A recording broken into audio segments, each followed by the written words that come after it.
మనందరి పాపముల నిమిత్తమై తన అమూల్యమైనటువంటి రక్తమును చిందించి మనందరికీ పాప క్షమాపణ దయచేసిన యేసుక్రీస్తు పరిశుద్ధ నామమున ఈ ఉదయకాల శుభములు మీకు తెలియజేస్తున్నాను. ఇది నా దేవుని యొక్క ధ్యానము. యోహాను సువార్త 14వ అధ్యాయం 6వ వచనం చూస్తే, నేనే మార్గమును అని అంటారు ప్రభు. ఆయన దేనికి మార్గమై ఉన్నారు, ఎక్కడికి వెళ్ళడానికి మార్గమై ఉన్నారు అని ఆలోచన చేస్తే, నా ద్వారానే తప్ప ఎవడునూ తండ్రి యొద్దకు రాడు అని అంటారు.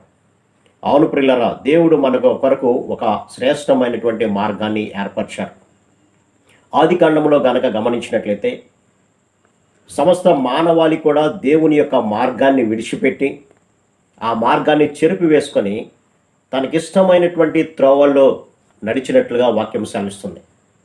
అవును ప్రియులారా, దేవుడు ఏర్పాటు చేసినటువంటి మార్గము పరిశుద్ధమైనది, రక్షణకరమైనది, నిత్య జీవానికి నడిపించేటువంటి మార్గము ప్రియులారా.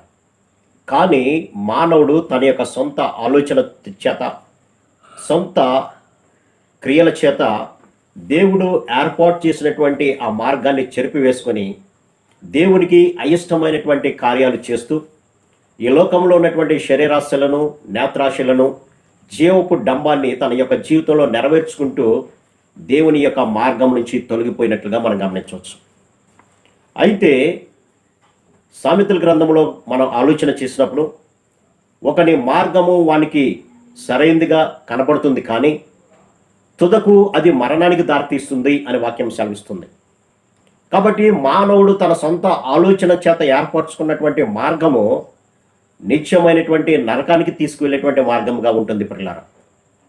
ఆ యొక్క మార్గాన్ని తప్పించడానికి ఏ అతిక్రమం వలనైతే పాపము మానవుల్లోనికి ప్రవేశించిందో, ఏ పాపం వలనైతే మానవుడు నిత్యమైనటువంటి నరకానికి, వేదన కలిగినటువంటి ప్రదేశానికి వెళుతున్నాడో, ఆ ప్రదేశాన్ని తీసివేయడానికి, ఆ మార్గాన్ని తీసివేసి రక్షణకరమైన నిత్య జీవానికి దారితీసేటువంటి మార్గానికి, పాప క్షమాపణ కలిగించేటువంటి మార్గంలోనికి తీసుకువెళ్లాలనే యేసుక్రీస్తు ప్రభువు మానవ అవతారిగా ఈ లోకానికి వచ్చాడు. వచ్చి ఈ లోకంలో జీవిస్తూ అంటున్నటువంటి మాట, నేనే మార్గమును, నా ద్వారానే తప్ప ఎవడునో తండ్రి యొద్దకు రాలేడు అని అంటాడు. కాబట్టి తండ్రి యొద్దకు వెళ్ళాలి అని అంటే, అనగా నిత్య జీవాన్ని పొందుకోవాలంటే, సమాధానకరమైన, సంతోషకరమైన ప్రాంతంలో మనము కూడా నివసించాలి అని అంటే ఒకే ఒక మార్గము ప్రభు అయినటువంటి యేసుక్రీస్తు మార్గమే. ఈ లోకంలో మోక్షానికి లేదా పరలోకానికి వెళ్ళడానికి రకరకాలైనటువంటి మార్గాలను మానవుడు చెబుతున్నాడు, కానీ ఒకే మార్గము మాత్రమే పరలోకానికి తీసుకువెళ్తుందనే సత్యాన్ని గట్టిగా నొక్కి చెప్పేది బైబిల్ గ్రంథమే ప్రియులారా. ఎందుకని అని కనుక ఆలోచన చేస్తే, పరలోక రాజ్యానికి వెళ్ళాలంటే మానవుడు పరిశుద్ధమైనటువంటి జీవితం జీవించాలి. పరలోకంలో అపరిశుద్ధత కానీ, అపవిత్రత కానీ ఉండకూడనటువంటి స్థితి, లేదంటే ఉండకూడనటువంటి ప్రదేశం అది. మరి పాపి అయినటువంటి మానవుడు పరిశుద్ధమైనటువంటి స్థలాల్లో నివసించాలంటే మానవుడు కూడా పరిశుద్ధమైనటువంటి జీవితం జీవించాలి. ఈ లోకంలో ఏ మానవుడు కూడా తన యొక్క సొంత ఆలోచన చేత కానీ, సొంత క్రియల చేత కానీ పరిశుద్ధమైనటువంటి జీవితం జీవించలేడు ప్రియులారా. అందుకనే ప్రభు అయినటువంటి యేసుక్రీస్తు ప్రతి పాపాన్ని కూడా తీసివేయడానికే ఆయన కల్వరి శిలువలో తన యొక్క రక్తాన్ని కార్చారు. రక్తము చిందించకుండా పాప క్షమాపణ జరగదు. రక్తము చిందించకుండా మానవుడు పవిత్రుడు కాలేడు.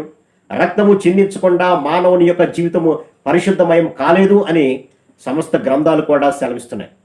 మరి ఆ రక్తము ఎటువంటిదై ఉండాలంటే పరిశుద్ధమైనటువంటిది, నిర్దోషమైనటువంటిది, నిష్కలంకమైనటువంటి రక్తము మాత్రమే మానవుని పరిశుద్ధపరుస్తుంది. అందుకనే దేవాతి దేవుడైనటువంటి యేసుక్రీస్తు ప్రభువారు ఎటువంటి పాపము లేకుండా కన్య మరియ గర్భాన ఈ లోకానికి వచ్చి పవిత్రమైనటువంటి జీవితము జీవించి మనందరి పాప క్షమాపణ నిమిత్తమై, రక్షణ నిమిత్తమై ఆయన తన రక్తాన్ని కల్వరి శిలువలో కార్చారు ప్రియులారా.